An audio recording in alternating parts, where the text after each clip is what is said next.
Good afternoon, St. Joseph School families. Well, there's a lot of buzz about the Super Bowl this last week here at school. And of course, students and teachers watching the game, commenting about the games. And going back to when I grew up in the 1990s, most Super Bowls were not very good games. In fact, during that time, it seemed that either the 49ers or the Cowboys would just win big and it wouldn't have a whole lot of drama to the game. Or the Bills would be in there and they usually lost big to whoever else they were playing. But my favorite Super Bowl of all time was probably the one that happened after the 2001 season in February of 2002, Super Bowl 36. Now, truth be told, if the Vikings have won a Super Bowl, that would be my favorite Super Bowl. But since that hasn't happened just yet, Super Bowl 36 goes down as my favorite.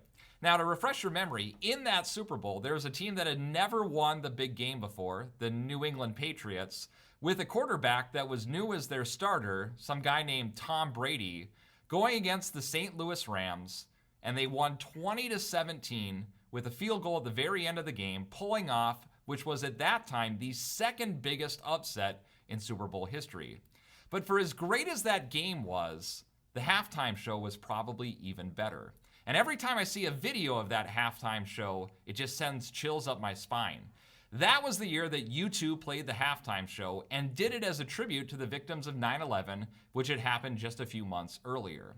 Now, of their set list, the most memorable moment of the entire show was when they placed a projection of all the names of people who were lost on 9/11 while they played their song, Where the Streets Have No Name.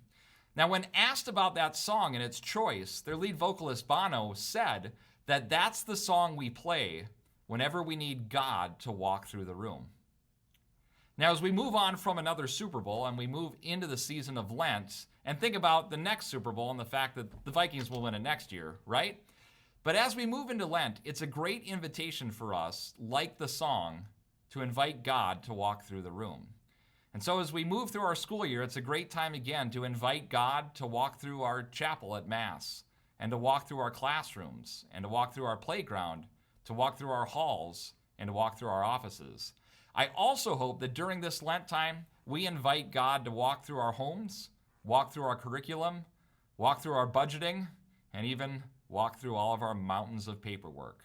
So, hope you have a very blessed Lent with many opportunities to let God walk through our room, and have a wonderful extended weekend.